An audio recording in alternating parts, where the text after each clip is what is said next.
Hello, everyone, and welcome to The Swarm, a BW football podcast. I'm your host, Matt Florjancic, and for the next 30 minutes, we'll be talking all things Yellow Jacket football as we put a bow on the 2024 season that was for the Baldwin-Wallace Yellow Jackets, one in which they finished 7-3 overall and 6-3 in conference play. We'll catch up with head coach Jim Hilvert, as well as quarterback Charlie Bubonics and star defensive end Hasim Rashid, and then we'll take a look at the weekend ahead for all of the Yellow Jacket athletic programs. Right now, we're going to start off the interview portion of the show, and we're going to start it off with defensive end Hasim Rashid. Hello, everyone, and welcome back to The Swarm, a BW football podcast. I'm your host, Matt Florjancic, and right now I'm joined by star defensive end for the Baldwin-Wallace Yellow Jackets, Hasim Rashid. Hasim, it's great to catch up with you again and have you back on the program for a second time. It's great to see you as well. Hasim, taking a look at overall at the 2024 season, a 7-3 record for the Yellow Jackets, 6-3 in conference play. Obviously, it came up a little bit short of the ultimate goal of making it to the postseason. But from your perspective, what was the 2024 season like for the Yellow Jackets? Overall, despite our record and our record not being what we really hoped for it to be, I'll definitely just say it was just fun. I'll definitely say that for the past 3 years I've been here, this past year was definitely the most chemistry and the most team. It was just a lot of team bonding that was going on. There was a lot of, I see that a lot of us were just having fun, just being around each other and just being every moment with each other, practices, off the field, the game, on the road games, traveling to different games with each other. So I definitely say it was just more so just like the team just being around each other and having a good team chemistry. How much more enjoyable does it make it to come to practice, to participate in those games, and to be able to be at your best having that kind of chemistry? I'll say it feels good. Just knowing that you can play for the man next to you. That's one thing Coach Hilvert was always trying to instill in us before every game, making sure that we're playing for each other, not being selfish, just making sure we're laying everything on the line for each other, making sure that we're leaving all out there and things like that. So, yeah. From your perspective individually, I mean, how much fun did you have playing for the Yellow Jackets this year, especially opposite one of your teammates in Jordan Smith? Yeah, I had a lot of fun. I know that this was my last year with Jordan. Overall, I just had a lot of fun. Definitely, like I keep saying, we just all have fun with each other, just being out there every game, telling everybody I love them, and just going out there and just having fun with each other. So I would definitely say it was a fun year. Yeah, and it looked like that enjoyability that you had really kind of spread throughout the defense. And it was a younger unit last year that had some bumps in the road, but this year it seemed like you really cleaned up a lot of those issues that maybe had plagued the past teams. And, you were doing your job on the front. The linebackers were making plays when you gave them gaps to shoot through in the backfield. And then the DBs on their end, they were playing well actually after getting another year of experience. It really seemed like this defense as a whole took a giant step forward. From your perspective, did you see that, and how refreshing is it if you did? I definitely saw it. Definitely from my sophomore year to this year, I definitely saw a huge step in our growth, maturity, and just our growth and experience. Like you said, our DB room was really young last year, and everybody had more experience this year. Our linebacker core was kind of young, and also our D-line room was kind of young. But I definitely say going to this next season, I definitely say that there's going to be another big step in growth, because we have a lot of people coming back, and that's one thing I'm really happy about.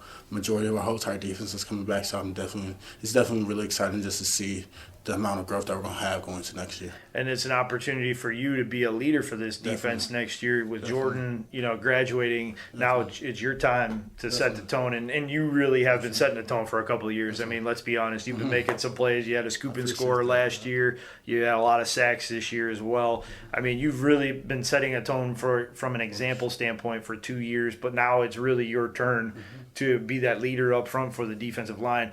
How much are you looking forward to that experience, even though you're going to miss playing with Jordan? Now it's your chance to be a leader. I'm definitely looking forward to that. Like I just told Coach Hilvert, these next 4 weeks of this, before we come back for postseason workouts and everything like that, I definitely want to take some time to myself just to get mentally ready for the next season, and also emotionally ready. That's one thing I definitely want to work on. You just asked me what's one thing I definitely want to work on for next year. I definitely say that's my mental growth and emotional growth, being able to lead. I know that's one thing that a leader needs, because everybody's going to look at me to see, okay, am I able to handle the pressure of, when we're in those close game situations and everything like that. So that's one thing I'm definitely looking forward to having in a better sense next year coming back. So. Yeah, and really that's going to not only help you, but you making improvements there is going to set a tone for the entire defensive line. And yes, you want to be that standout leader in the room, you have to do that. Yes, sir. Yes, definitely. How has Jordan, like following him, helped you kind of realize where you need to make that next step? Because you've seen him grow up. I mean, he's a year ahead of you, but you've seen him over the last few years, and now you need to follow that a path of your own, but you need to that there's opportunities for you to improve your game. How much having Jordan in that room with you kind of will help you this offseason? It's going to help me a whole lot. Just speaking to him our last couple of weeks is tell him just he's telling me everything that make sure that you might do this better than me, or just give me little tips and everything like that. He's always been doing that for me since my freshman year. He was actually my mentor, and I was his mentee. Going my freshman year. Coach Hilvert has a program for that, so he's always been telling me just good advice, and so I'm definitely going to take everything he's giving me, and not even just him, Caden Boncourt, Bryce Sanders, them also, those seniors also that were in the D-line room last year, just the bits and pieces and the advice that they gave me, I'm going to take all of that in and just try to be able to get that to J.D. Krause or just the younger guys who are underneath me so that they can take over after I leave. So just trying to just keep it going, so I'll definitely say that. Is that exciting for you, though, to take that next step? Oh, yes, sir, definitely. It definitely is. I'm real excited for that. Real excited for it. You mentioned taking the next 4 weeks to kind of get your mind right and get your emotions right, but from a physical standpoint, how much time are you going to take off before you start getting back in the weight room, start working on your conditioning? I was just asking my close peers, should I work out today? But they were saying, no, you should just take this week off and everything. So I'll probably just take a couple of days off. I'm not really into just taking a long big break. So I'm definitely going to be just starting back my workout next week, or probably in a couple of days. So, yeah. From a physical standpoint, though, how did you come through the season? Are you at the end, now that you played 10 full games, where are you health-wise? Are you good? Oh, yes, sir. Yeah, I'll definitely say I'm good. I'll definitely say definitely going to be going to treatment these next couple of days, stay in our trainer's room, trying to re-heal and get back into weightlifting. I definitely want to add on some more weight and get more explosive. And every time I watch film, I watch my older brother, and we're just always talking about little things. And even Coach Hilvert said that just adding more weight, that will help my game out a lot more. So that's one thing from a physical standpoint that I want to get better at. So yeah. How much weight are you looking to put on? Just about probably 15 to 20 pounds. So yeah. I mean, the way you present it, it seems like it's easy, but I mean, you want to put on good weight. Yeah, just good weight. So you're hitting the weight room hard this off season. I mean, how long are you expecting it to take to build up that kind of frame? Oh, I definitely say just by the time we come back for camp next year, you guys will definitely be seeing definitely big growth. And then it puts you in the 240 range? Yeah, 235, 240. 235, 240. Have you ever been that? My senior year of high school. I was at a good standing point of weight and everything like that. So this won't be anything too drastic in the fact that you won't have to relearn your body and how you play at that level. No, definitely not. Cool. Well, taking a look at the team as a whole, I mean, what was what was your favorite memory from this season? My favorite memory from this season definitely had to be just that's a good question. I'll probably say, because there was a lot of good wins that we had, I'll probably just say the Ohio Northern win. Even though that wasn't a big game, like the Wittenberg game or like the University Heights game or anything like that, I'll definitely just say that game. Just seeing how excited everybody was after Tyler Smith got that interception, and just how excited the sidelines were, and our stands with our fans and everything, that felt real good. I always love to see our home stands cheering and happy and everything like that. So I'll definitely say that can win. From an individual standpoint, though, was there a favorite play that you made on film that you've seen a couple times where you're like, that was pretty sweet? Oh, yeah, I'll definitely say my strip sack in the first quarter. I'll definitely say that one. I'm always rewatching that day-to-day, just in class, probably watching it or something like that. So I'll definitely say that play was definitely my favorite from this season, even more than my fumble recovery last year, my sophomore year. I'll definitely say that was my favorite play.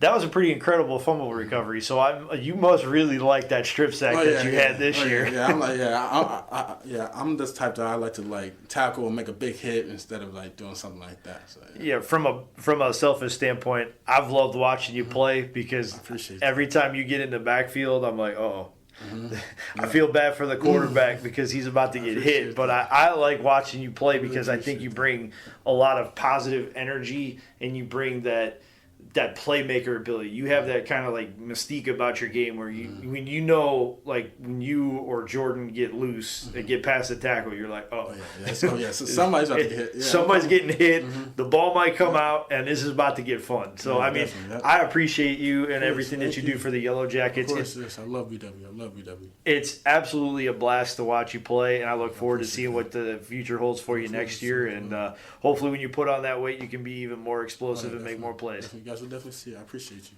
So that's Hasim Rashid, star defensive end for the Baldwin Wallace Yellow Jackets. We'll be back with more right after this break. On the season, Rashid finished with 12 solo tackles, 35 assists, and 7 behind the line of scrimmage, which tied him for second on the team, second only to Jordan Smith, fellow defensive end.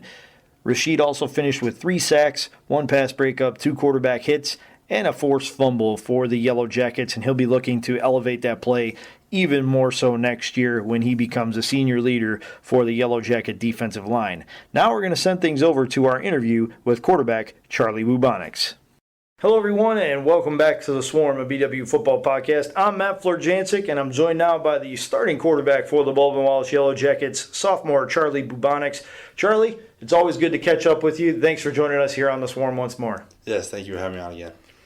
Taking a look at the 2024 season overall, we'll get into the specifics in just a minute. But Charlie, your first full year as a starter, you came in, you had 1 game of starting experience from last year. How do you think the 2024 season played out for you? I definitely think I made some improvements from my game last year and from just how I knew I could play. But there's also a lot I left out there. And I think moving forward, there's a role I have to fit that I think could benefit our team more. But in terms of this year, I think left a lot on the table and definitely could be better. How much will that drive you in the off season? I mean, it's a long off season. You've got roughly 290 days until you next suit up for a regular season game. You know, that'll be at Wittenberg in Springfield, Ohio in September. I mean, just from your perspective, how motivated are you to get better from what you've experienced this year? As motivated as I can be. I mean, losing a game, losing 3 games this year is kind of all the motivation we need. And the team needs to kind of make sure that feeling doesn't come back, you know. So whenever you get in the weight room or just think about working out, then you got to think of those times where you lost. And that's all the motivation we need, and I need to strive to become better and try to win more games. So what does the off-season look like for Charlie Bubonics? How much time do you get to rest up, and when do you get back in the weight room and get after it? Resting up time, maybe a couple days, but we try to get back at it right as soon as we can because, I mean, there's not a lot of other teams that are resting while we are, so not much time to rest, kind of get right back into it, work on things, fill the gaps in my game, and try to get better for PW next season, try to get some more wins. Health-wise, how'd you come through this season? Extremely lucky. First season in 2 years that I've been completely healthy all year, knock on wood, but it's been really, really great feeling to have my body fully healthy for a full year. Yeah, when you look at that, obviously that leads to some positive results on the field. You had an outstanding first year for the Yellow Jackets. You minimized the interceptions. You did well in terms of passing the ball for touchdowns. I mean, overall, how much did that health and not having to call that into question, did that play into the success that you had? It's everything.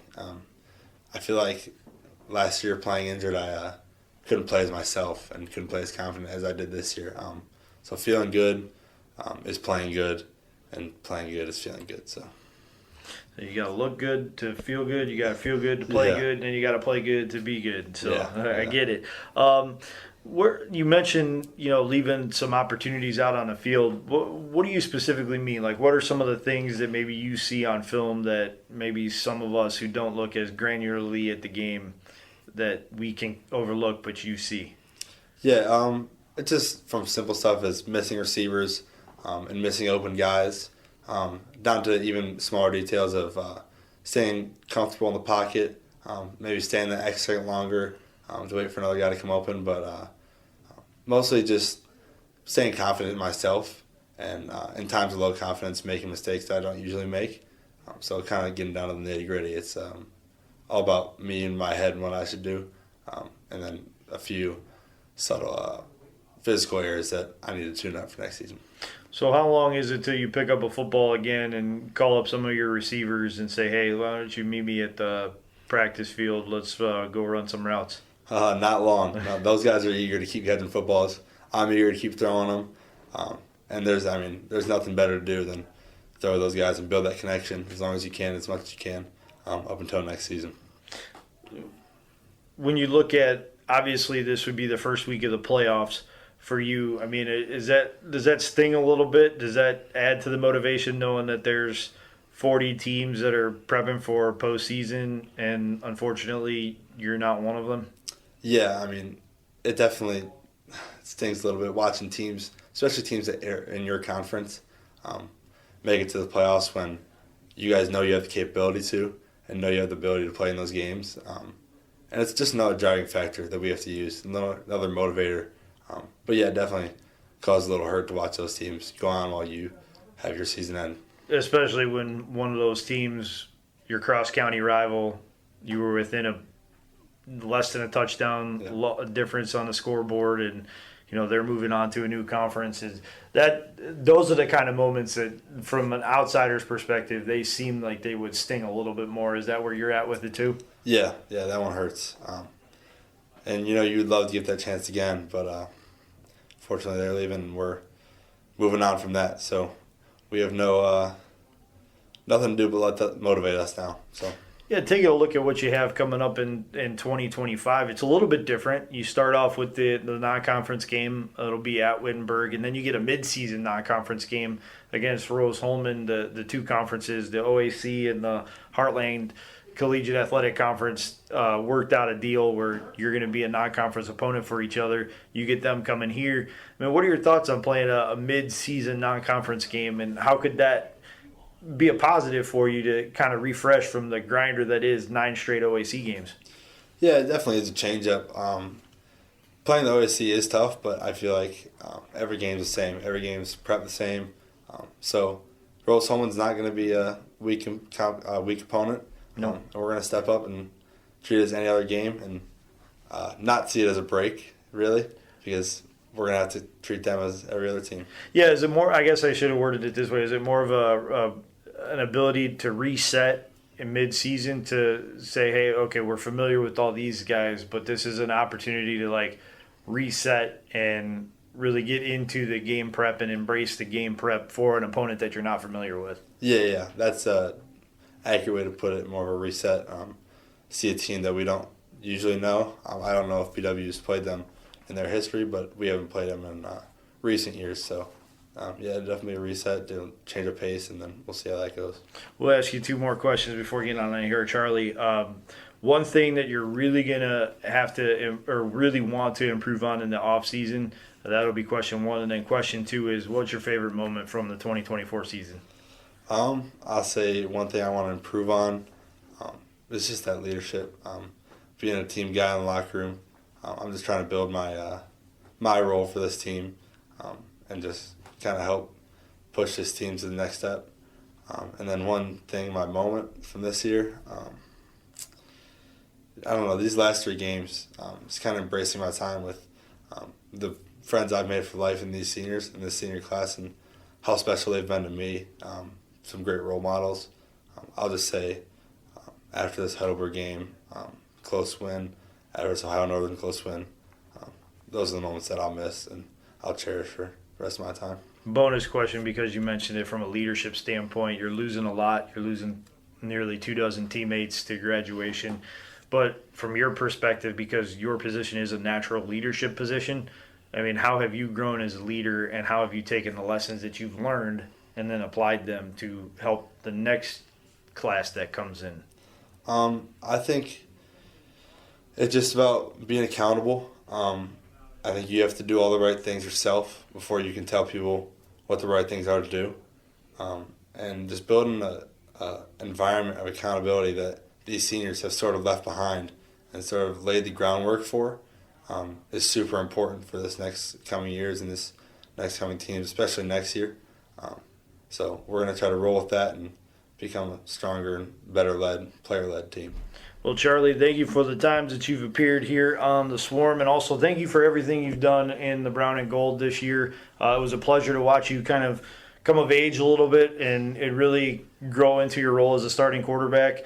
And from my perspective, the future looks bright, and I look forward to seeing what the future does hold for you here in a Baldwin-Wallace uniform. Thank you for having me on. Thank you. That starting quarterback Charlie Bubonics will be back with more right after this break.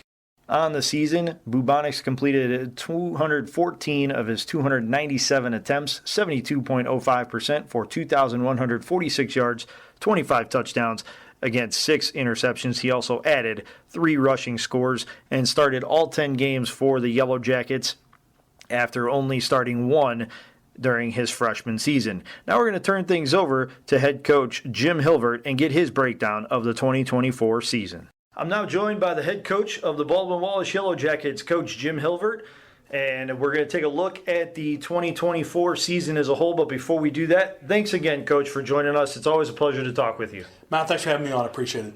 So, Coach, taking a look back at the 2024 season, I know it ends a little bit prematurely, not the way you wanted it, but still a 7-3 run through the year. Just another outstanding year for the Baldwin-Wallace Yellow Jackets. Taking a look at the overarching message from the season, what were some of your thoughts on how this season played out? The thing, like I said, one thing that really hits me right away is we got to a really good start. Going 3-0, good start. Also faced a good opponent like Wittenberg at home. Renewing the rivalry, that was a lot of fun that week. With the alums on both sides being part of that, and going on that 3-0 run. And I think the next thing would be us going on a 3-0 run, and we called it Win-Bember. Winning those 3 games in the month of November, some exciting games with Ohio Northern and Heidelberg. Those games always get decided in the fourth quarter. But finishing the season like we did, starting the season like we did, and end up 7-3. And I was really proud of the seniors. Showed a lot of grit, showed a lot of heart. I really enjoyed coaching these kids, not having any drama and stuff like that on the team. Guys just practicing hard, playing hard, staying the course. And it showed a lot about this group. And I think it's very promising going into the offseason, because I asked the guys, when's the last time we won our last game? Been a while. And for us to win our last game, to win the last 3, take that momentum going into the offseason with the group of guys we have coming back is really exciting. And I'm excited about the group. I know you talked about it earlier. We already got the countdown clock for next year. It'll be here before you know it. I know seems like a long way, but next August will be here soon, and I know we have a lot of work to put in to get ready for next August. Yeah, talking about that countdown clock. So at the Packard Athletic Center here at Baldwin-Wallace, there's a countdown clock outside the football locker room. And as of Monday, it was set to 292 days and counting to that game against Wittenberg, which will be at in Springfield in late August or early September. Early September. Yeah, early September. So you got a while till you get back on the field, but there's plenty of work to do. What does the off season look like for the Baldwin-Wallace Yellow Jacket coaching staff? Yeah, the biggest thing for us right now is recruiting. We've had some, really good recruits on campus in the spring and summer, and had some guys on game days to show them obviously BW's great game day atmosphere. I think we have, bar none, some of the best game day atmosphere at the small college level. And obviously, I think that's really helps. It shows what it's all about here, and what football means. And now it's just being on the road and bringing kids on campus, filling in some spots and some things that we need from this class, which I'm excited about. And then obviously developing our guys in the offseason, working hard in the weight room, developing our guys, getting after it in spring football, taking those steps that we need to as a team, and developing leadership. And if we can do those things in the next couple of months, have a great summer, and get ready for August. I think this team, this next 2025 team, could be, very promising in what we bring to the table. What does the recruiting trail look like over the next few weeks to months? Are you doing any extended trips to Florida you have we'll in the do past? that. We'll do that in February. Just guys going on the road, recruiting certain areas obviously in the state of Ohio, in the West, Western PA, Buffalo, New York, all over the place. I mean, recruiting is a marathon session, so you got to be able to strap it up and be able to go to work. It never ends. People always ask, "Oh, when's recruiting?" Never ends. Right. You're always recruiting. There's a lot of great young men out there that are really good players that are looking for certain things from an academic institution that'll challenge them to a football program where they have a chance to obviously the opportunity to play and make a difference and win games. Great facilities, and I think BW encompasses all that. So I'm looking forward to obviously recruiting, getting back here the next couple of weeks, and then taking a little break during Christmas. Taking a breather and then getting back to it in January. So specifically for you, though, I mean, we talk about recruiting, but where are some of the areas that you're trying to get some depth in terms of with the program? For us, offensive line would be the biggest thing for us right off the bat. I think offensive line, that's a big thing for us on the offensive side of the ball. And I think for us, getting a handful of guys, inside guys for defensive line, and probably keep getting depth in the linebacker and defensive back position. Keep getting players. We need to fill in some spots, some depth in both of those spots for us. So, got to find those guys, got to find those difference makers, those playmakers, those dynamic guys that can help you. And it doesn't matter what position, to be honest, if it's a receiver, running back, whatever it is, when you find those guys, that definitely helps elevate your football program. No question about that. And we've seen some younger guys over the years who have come in. Specifically this year, you had a lot of young guys who complemented that senior class well. I know you're going to say goodbye to close to 24 guys through graduation and whatnot, but the 2024 Yellow Jackets really had a lot of younger guys seemingly step up for you, specifically on the offensive end with Charlie at quarterback, Charlie Bubonics, and then at running back you had a guy like George Limburger who comes in and he's a sophomore and he does some nice things for you. There's a nice core to build around, isn't there? No doubt. I mean, if you talk about the young core guys, especially that sophomore class, that'll be juniors, offensively and defensively, it's a really good class to build around. From guys like T.J. Gibbons, Nolan Hartzell, J.D. Krause, all those guys in that group to go along with it. You said Charlie Bubonics, Tyrone Singleton. I mean, there's a good group of good core guys. And when you mention their name, I want to mention some Charlie Bubonics and George. We talk about that last game against Heidelberg. Third down, deep in your own territory, you got to get a first down. Charlie Bubonics found some way somehow to shuffle the ball 8 yards to a receiver. It was unbelievable. Just an unbelievable play. And then our guy showed enough grit on second down, George, to bounce the ball to the outside with a lot of heart, ran hard to get that 15-yard run to clinch the deal. That, and to be able to go in victory with those guys and saw what they did to win that game, showed a lot about this 2024 team. And hopefully propels what we're going to try to do in the offseason with toughness, grit, hard work, and all that stuff, that lunch pail mentality going in the offseason. So really a lot of great things to be able to build around. I mean, when you look at George, I think he's the physical embodiment of the lunch pail mentality. You've seen a couple of runs, especially the one that I remember was against Ohio Northern where he flattened a defender, and much to the chagrin of some other defenders, I might add. Yeah. But, I mean, that's the type of mentality that you have to play in this league and Right. be successful. You have to be physical, you have to be tough, and you have to get those hard-earned yards because when the weather turns cold in October, the passing game might not always be there, but the running game has to Right. be, and that's the embodiment right there. No doubt about it. And like I said, you talk about core guys. I mean, look at our defensive backfield guys that are coming back with Marquis Vereen, Colin Kaufman, Kyle Lungenbrunner, like I said, Gibbons, all those guys.